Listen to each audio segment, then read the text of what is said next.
Hello everyone, we are going to talk about Unit 4.5 of Safety Management.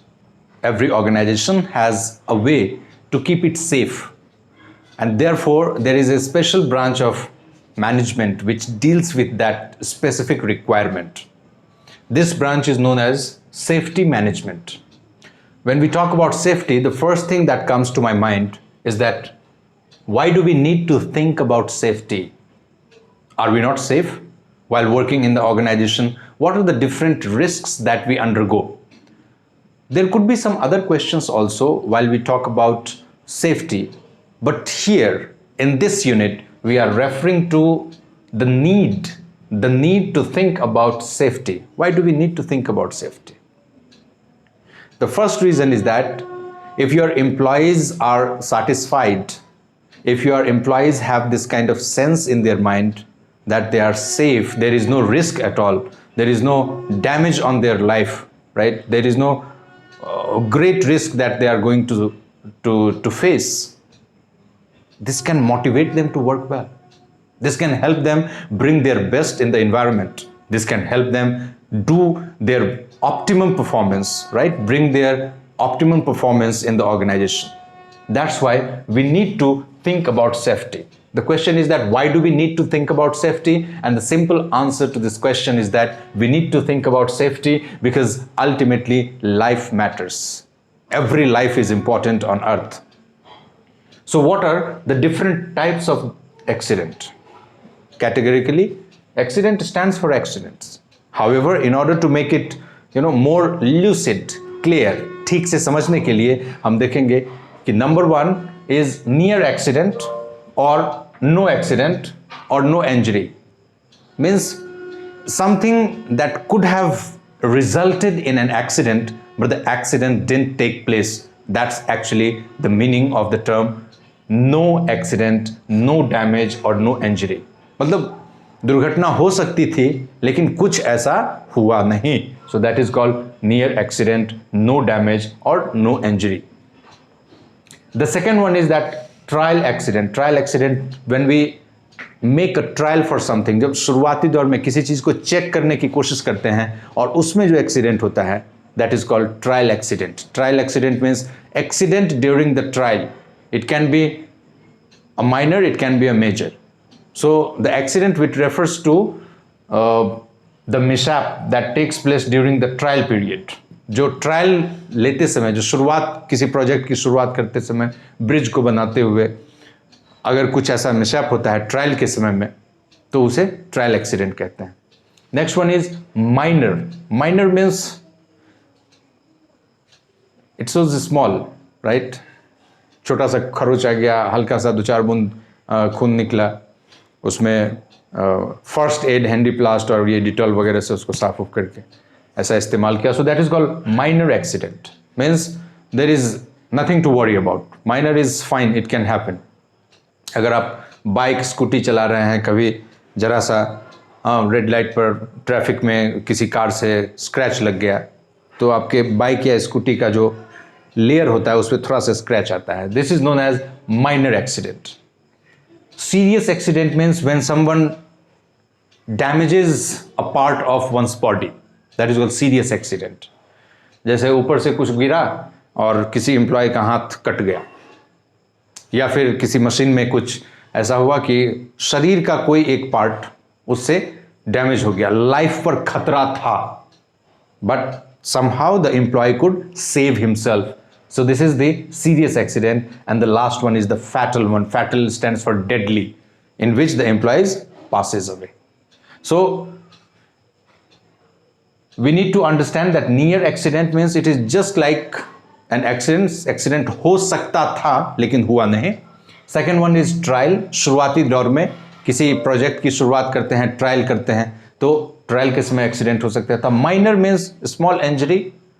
Serious means maybe a body part got damaged, and the fatal means the life got damaged, right? So these are the different types of accident that we talk about. Now the next part of our discussion is that what are the different causes of these accidents that I am talking about? ये जो दुर्घटनाएं हो रही हैं, इसका प्रमुख कारण क्या है, इन कारण के बारे में चर्चा करेंगे और फिर देखेंगे कि रिसर्चर्स स्कॉलर्स ने इन कारणों के बारे में क्या क्या कहा है।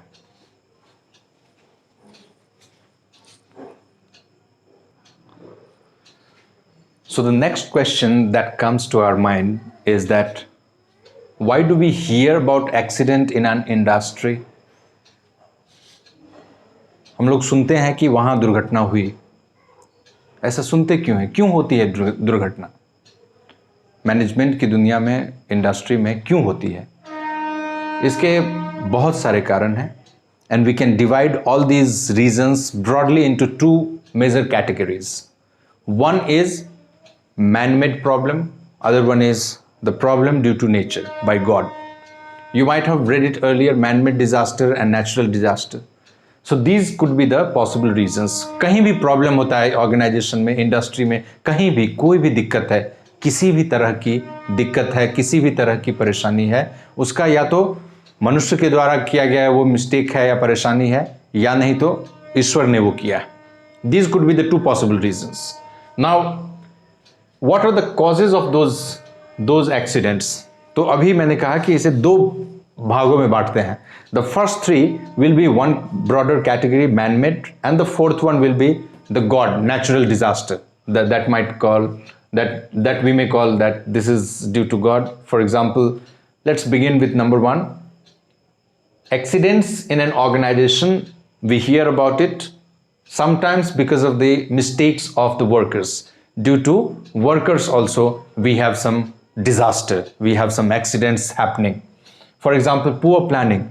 The worker started working on a specific project, but he did not plan well how to do that. He failed to follow the safety measures. जो सुरक्षा के तकनीक को अपनाया जाना चाहिए था, उन्होंने ऐसा कुछ भी नहीं अपनाया. और वर्किंग साइट पे बिना माथा पर हेलमेट लगाए हुए, हाथ में ग्लव्स लगाए हुए, नीचे बूट बिना पहने हुए वो पहुंच गए और एक्सीडेंट हुआ और वो समाप्त. तो एक तो workers, due to workers poor planning के कारण प्लानिंग नहीं किए, सेफ्टी मेजर्स को नहीं अपनाए और काम करते समय पूरा कंसंट्रेशन नहीं था. कोई काम कर रहे हैं, यहाँ आपका ध्यान रहना चाहिए, यहाँ पे नहीं है, किसी दूसरी जगह है. Poor concentration, less concentration, distractions in mind, thinking about something but working here. So that can create a kind of mistake, that can create a kind of, disaster, that can create a kind of accident in the management scenario. Wherever we work, we need to concentrate. We need to understand what is the work that has been given and what am I supposed to do. So accidents happen due to workers also. And how do these workers make mistakes, bring these accidents into action? By their poor planning, by putting less concentration. So these could be the possible reasons. By not following the safety measures. Number two is due to management, mistakes of management, mistakes of administration can also result in bringing accidents into action, into notice.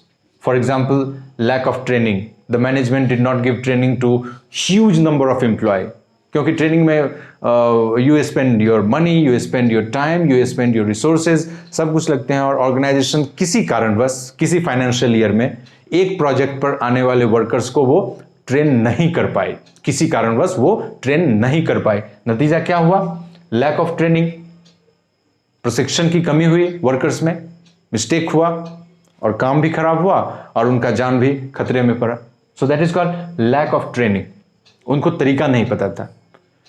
और कई जगह ऐसा होता है कि तरीका पता होता है, workers they want to work but they don't have facility, they want to 24/7 but because of the scorching heat, right, and the hot wave, they cannot stay in their office because there is no air conditioner.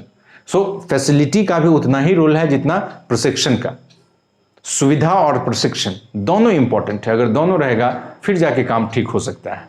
Management यानी administration, अगर इन दोनों चीजों को ध्यान से ठीक से देखे, then the possibility is that accidents would be minimized. तब जाके दुर्घटना जो है उसे कम किया जा सकता है. Now due to प्लेस के कारण भी एक्सीडेंट होते हैं. फॉर एग्जाम्पल, देर में be poor layout, poor designing, जिस तरह से संरचना बनाया गया है काम करने की जगह की, वो ठीक नहीं है। वर्कर्स ठीक से खड़ा नहीं हो सकते हैं, ठीक से बैठ नहीं सकते हैं, ठीक से वो काम कर नहीं सकते हैं। जो काम उनको करना है वहाँ पर वो पहुँच ही नहीं सकते हैं ठीक से, तो काम क्या करेंगे। इस तरह का पुअर डिज़ाइनिंग है, ऑब्स्ट्रक्शन है लोगों को आने जाने में, वहाँ पर रॉ मटेरियल पहुँचने में प्रॉब्लम है। मतलब पुअर लेआउट या पुअर डिज़ाइन, पुअर लेआउट और पुअर डिज़ाइन मतलब अच्छी लेआउट नहीं है, खराब लेआउट है, और डिज़ाइन भी कुछ हद तक पुअर ही है। जहाँ पे काम कर रहे हैं वहाँ पर फ्लोर जो है वो वेट है, फ्लोर वेट है, भींगा हुआ है, या फिर तेल गिरा हुआ है, या ग्रीसी है, ऑयली फ्लोर है, ग्रीसी फ्लोर है, वेट फ्लोर है। तो इस तरह का अगर फ्लोर है तो वहाँ भी हम देखेंगे कि काम नहीं हो सकता है ठीक से। और या फिर लीकेज है किसी तरह का, वाटर लीकेज हो गया, गैस लीकेज हो गया।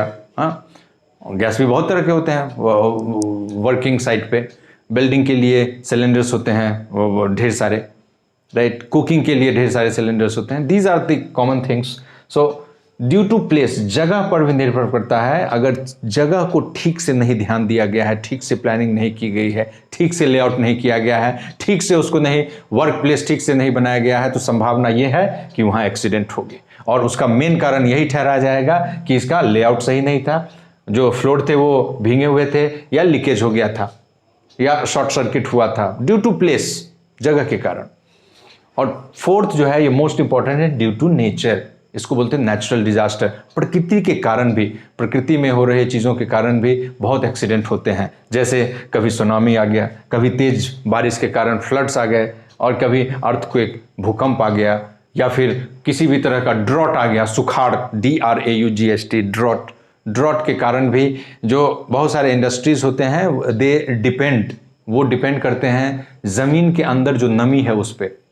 और अगर सुखाड़ आ गया, बिल्कुल ड्रॉट हो गया, तो फिर नमी बिल्कुल कम, और वैसी स्थिति में एक्सीडेंट की संभावना, दुर्घटना की संभावना बढ़ जाती है। तो हमने अब तक देखा यूनिट 5 में सेफ्टी मैनेजमेंट, और due to workers, due to management, due to place, and due to nature. These are the 4 reasons, and we consider these reasons as the cause of accidents.